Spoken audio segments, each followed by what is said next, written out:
Hi friends, இந்த வீடியோவில் வந்து நம்ம என்ன பார்க்க போகிறோம் அப்படின்னு கேட்டிங்கன்னா, இப்போ வந்து நம்மளோட கங்குவா திரைப்படத்தை தங்கலான் திரைப்படத்து கூட இணைஞ்சு வந்து இப்போ வந்து ரசிகர்கள் கலாச்சிக்கிட்டு இருக்காங்க. அந்த ஒரு விஷயம் வந்து சூர்யா ஃபேன்ஸ் மத்தியில் ரொம்ப ரொம்ப ட்ரெண்டிங்காக போயிட்டுருக்கு. அண்ட் செம்ம கடுப்பில் இருக்காங்க அப்படின்னு கண்டிப்பாக சொல்லி ஆகணும்.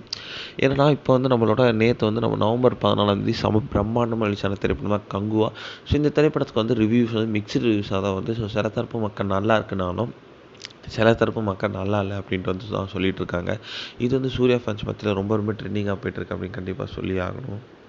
ஸோ இந்த திரைப்படத்தில் ஒரே ஒரு பாசிட்டிவ் ரிவ்யூனா நம்மளோட சூர்யாவோட ஆக்டிங் அப்படின்னு தான் சொல்கிறாங்க. ஏன்னா சூர்யாவோட ஆக்டிங் வந்து செம்ம பீக்கில் இருந்திருக்கு. ஸோ இந்த திரைப்படத்துக்கு அவர் வந்து அவ்வளோ எஃபர்ட் போட்டிருக்காரு. ஆனால் வந்து ஸ்க்ரீன் பிளேனால் வந்து இந்த திரைப்படம் சரியாக ஓடலை. ஸோ நிறைய மிஸ்டேக்ஸ் இருக்குது. ஆனால் பாசிட்டிவ் ரிவ்யூஸ் வந்து ஒரு ஸோ அதேமாரி வந்து நம்மளோட பாபி தேவர் ஆக்டிங் சூப்பராக இருந்துச்சு. ஸோ இந்தமாரி சின்ன விஷயங்கள் மட்டும்தான் கங்குவாவில் ஒரே ஒரு பாசிட்டிவ் அப்படின்னு சொல்லியிருந்தாங்க. இப்போ வந்து ரசிகர்கள் தங்கலான் கூட எதுக்கு சேர்த்து வச்சு பேசுனாங்கன்னா, இதேமாரி தான் கொஞ்சம் மாதத்துக்கு முன்னாடி தங்கலானும் ரொம்ப பெருசாக பேசப்பட்டுச்சு. நம்மளோட விக்ரமோட கரியர் பெஸ்ட் அப்படி இப்படின்னு சொன்னாங்க. ஆனால் வந்து அந்த படத்தில் வந்து விக்ரமோட பர்ஃபார்மன்ஸ் மட்டும்தான் நல்லா இருந்துச்சு. படம் நல்லாவே இல்லை அப்படின்ற மாதிரி தான் சொல்லியிருந்தாங்க.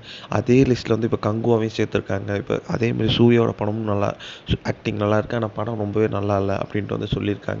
இது வந்து சூர்யா ஃபேன்ஸ் மத்தியில் வந்து நிறைய சூர்யா ஃபேன்ஸ் இதை வந்து ஒத்துக்கிறாங்க. ஸோ நிறைய சூர்யா ஃபேன்ஸ் இதை மறுக்கிறாங்க.